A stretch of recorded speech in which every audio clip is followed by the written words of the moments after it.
আসসালামু আলাইকুম। আশা করি সবাই ভালো আছেন। আজকে একটু চিংড়ি মাছ রান্না করব। চিংড়ি মাছের তরকারিটা আমার খুব পছন্দ। কিন্তু অনেকদিন যাবত চিংড়ি মাছ কিনা হয় না। আজকে দেখি ফ্রিজ নাড়াচাড়া করতে গিয়ে দেখি এক কোণায় ৫-৬টা চিংড়ি মাছ পড়ে রয়েছে। তাই ভাবলাম আজকে এই চিংড়ি মাছটা আমি মন দিয়ে রান্না করব। দেখুন, চিংড়ি মাছ আমার খুব পছন্দ, কিন্তু অনেকদিন ধরে কিনা হয় না। এদিক ওদিক একটু আর গত ভিডিওতে দেখতেই পেয়েছেন আমরা যে গ্রামে গিয়েছি। মানে কিছুদিন আগে মালও আনতে গিয়েছিলাম। এই সেই ঝামেলার জন্য আর চিংড়ি মাছটা কিনা হইতেছে না, যাওয়া হয় না, কিনা হয় না। আর এই সামনে যখন শীত হয়, তখন শীতের টাইমে চিংড়ি মাছ সিজন থাকে, তখন আবার চিংড়ি মাছটা আমি সবসময় কিনি। বেশি বেশি করে কিনি, বেশি বেশি করে রান্নাও করবো, ভিডিওতে দেখতেও পাবেন। কিন্তু আজকে দেখি একটু ভাগ্য ভালো, দেখি চিংড়ি মাছ পেলাম, তাই ভাবলাম আর দেরি করবো না। আজকে পেয়েছি, সাথে সাথে আমি চিংড়ি মাছগুলো রান্না করতে নিয়ে নিয়েছি। দেখুন, টমেটো, পেঁয়াজ আর টমেটো দিয়ে রান্না করবো, চিংড়ি মাছটা ভুনা করবো আজকে। চিংড়ি মাছের তরকারি হলে আর আমার কিছু লাগে না। আমার চিংড়ি মাছটা খুব পছন্দ, আমার মেয়েরও পছন্দ, কিন্তু সানির বাবার অতটা পছন্দ না। তাদের জন্য অন্য কিছু রান্না করতে হবে। কিন্তু আমি আর আমার মেয়ে চিংড়ি মাছের তরকারি দিয়ে আজকে ভাত খাবো।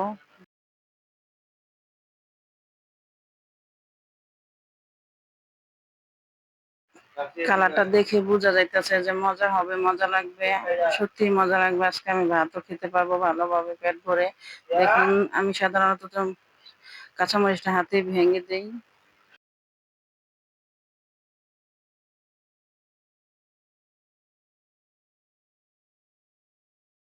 ভালোভাবে কষানোর পরে এখন একটু পানি দিয়ে দিব, অল্প একটু পানি দিব। আমার বেশি ঝোল হলেও ভালো লাগে না, একটু বোনা বোনা মাখা মাখা ঝোল হলে মজা লাগে খেতে।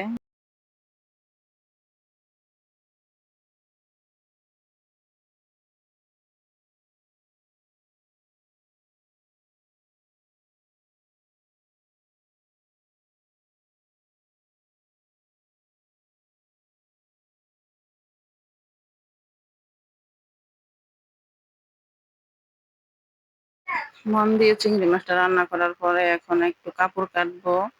আমি ছোট বাচ্চাদের জামা সাধারণত খুব কম বানাই বা অর্ডার রাখি না, কিন্তু কিছু কিছু কাস্টমার আছে অর্ডার করলে না করা যায় না। কিন্তু আমার মেয়ের কাপ্তান দেখেছেন আপনারা আগের ভিডিওতে, তো সেই কাপ্তান দেখে ওই কালারের ভিতরে একটু পার্থক্য কালার পেয়েছে, তাই নিয়েছে, নিয়ে বলতেছে আপা আপনার থেকে নিয়েছে, আপনি একটু বানিয়ে দেন কষ্ট করে।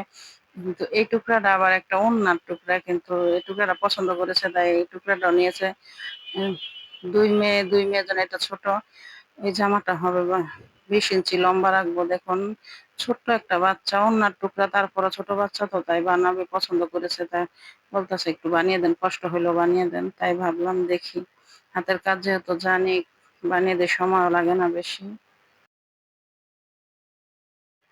কাটাটাই ঝামেলা, কাটাটা হয়ে গেলে শিলাতে সময় লাগবে না, তাই ভাবলাম থাক, আবদারটা রাখি, বানিয়ে দেই। তা বলেছি আমি আবার, কিন্তু অন্য সময় নিলে আমি বাচ্চাদের কাপড় বিক্রি করব, কিন্তু জামা বানাবো না। আপনারা অন্য দিক থেকে বানাবেন। আমার ছোট জামা বানাতে একদম বিরক্ত লাগে। দেখুন, কাপড়ের টুকরা দেখা হইতেছে না, ছোট হয়, কিন্তু নিচে দিয়ে একটু ডিজাইন করে একটু জয়েন দিয়ে দিব।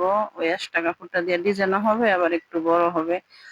উপরের ফাটটা ৯ রাখবো, কিন্তু ৯ আসতেছে না, ৭ আসতেছে। ওই 2 ইঞ্চি একটা জয়েন, ডিজাইনের মতন করে একটা জয়েন দিয়ে সেলাই করব, তখন আবার ভালোই লাগবে দেখতে। বোঝা যাবে না যে এটা জোড়া, এটা একটা ডিজাইনের মতন হয়ে যাবে।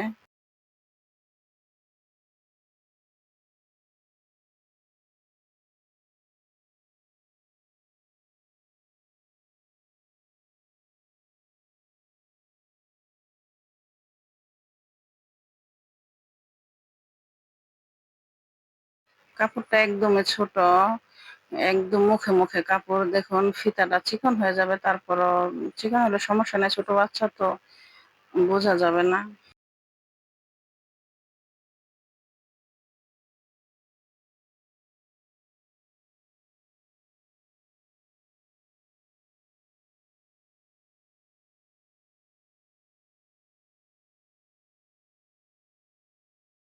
ছোট বাচ্চা খোরাকটা কাটা শেষ। এখন ছোট দোনোজনই ছোট, কিন্তু এই ওর থেকে আবার একটু বড় ওই বাচ্চা ২ বছরের, আর এটা বানাবো যে ৫ বছরের বাচ্চা। দেখুন এভাবে কুচি দিয়ে যা ফ্রক বানাবে, ফ্রকের মতন নিমা হাতা কাটা। এখন বড় বাচ্চার জন্য 3 পিস বানাতে দিয়েছে। দেখুন সেম তাফিয়ার কাপড়টার মতন, কিন্তু একটু ছোট বড়, ফুলগুলো একটু ছোট বড়, একই কালার একই সব। চমকে চমকে আছে কাপড়টা, কিন্তু বোঝা যাইতেছে না, ক্যামেরায় আসতেছে না। চমকে চমকে কারণে সবাই পছন্দ করে। এই জামাটা যখন আমার মেয়ের জন্য বানিয়েছি আমি ভাবছিলাম রং উঠবে, কিন্তু না, একটুও রং ওঠে নাই। কালারটা যেমন তেমনই রয়েছে, ভালোই হয়েছে। সামনে আশা করতে নিয়ত করতেছি একটু বাড়াই আনবো, সবাই পছন্দ করে এই কাপড়টা, কালারটাও ভালো লাগে। যেহেতু রং ওঠে না তাই ভাবলাম এবার একটু বেশি করে আনবো। এবার তো টুকরা এনেছি, কিন্তু দেখুন এই যে ছোট মেয়েটা আর বড় মেয়েটাকে কাছে থাইকে আন্টি আমার সামনে কাটেন, কালকের ভিতরে সেলাই করে দিবেন, আমরা পরবো। আমি বলতেছি আচ্ছা। বড়টা বড় এই যে এই জামাটা যে ওর ৫ বছর ২৫ ইঞ্চি রাখবো। সালোয়ার আর কামিজ একই সমান, ২ ইঞ্চি পার্থক্য। এই টুকরা তো হইতেছে না, তারপর আমি অন্য জায়গায় নিলে হইতে চাইতো না, কিন্তু আমি যার কারণে আমি নিজেই বানাইয়া দিতেছি।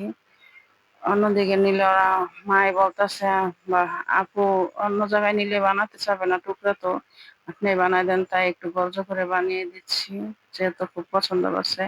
দেখুন বাচ্চারা এসে বইসা রয়েছে। আমরা যখন ছোট ছিলাম তখন আমরা এরকম করতাম, দর্জি বাড়ি যায় বইসা থাকতাম তাড়াতাড়ি বানানোর জন্য, তখন বুঝতাম যে আশা দিত কিন্তু ঘুরাইতো। সে জিনিসটা মনে করে আমি তাড়াতাড়ি বানিয়ে দেই।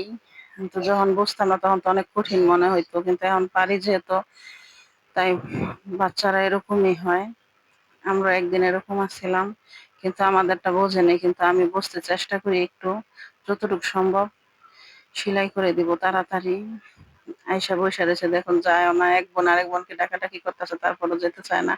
ছোট বাচ্চাটা বেশি চঞ্চল, বেশি চালাক। বলতেছে আমি জামা নিয়ে তারপরে যাব। আমি বলতেছি না, আজকে তো কাটতাছি, আজকে সেলাই করব না, আজকে রাতে আবার অন্য কাজ আছে, এটা কালকে সেলাই করবো, কালকে বিকালে আসবা তোমরা নিয়ে যাইবা, তোমার আম্মুরে নিয়ে আইসো।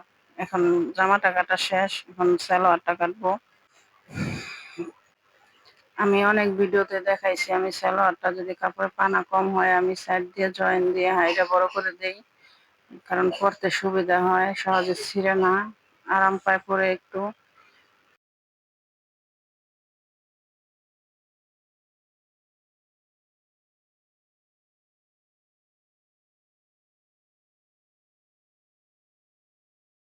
কোনো ডিজাইনের কথা বলে জানে, বলেছে আপু আপনার কাছে যেরকম ভালো লাগে সেরকমই বানিয়ে দিবেন, তাই আমার পছন্দ মতনই আমি বানিয়ে দিচ্ছি। দেখুন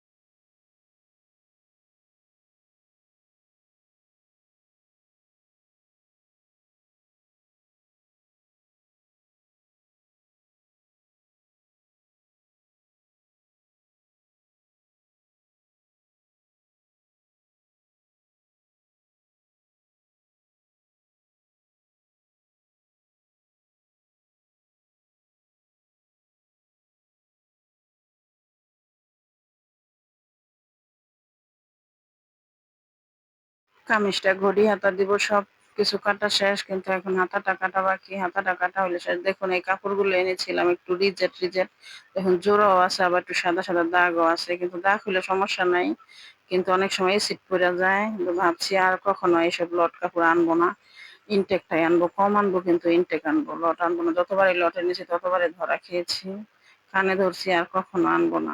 দেখুন এখন আমার কতটা সমস্যা হয় কাটতে।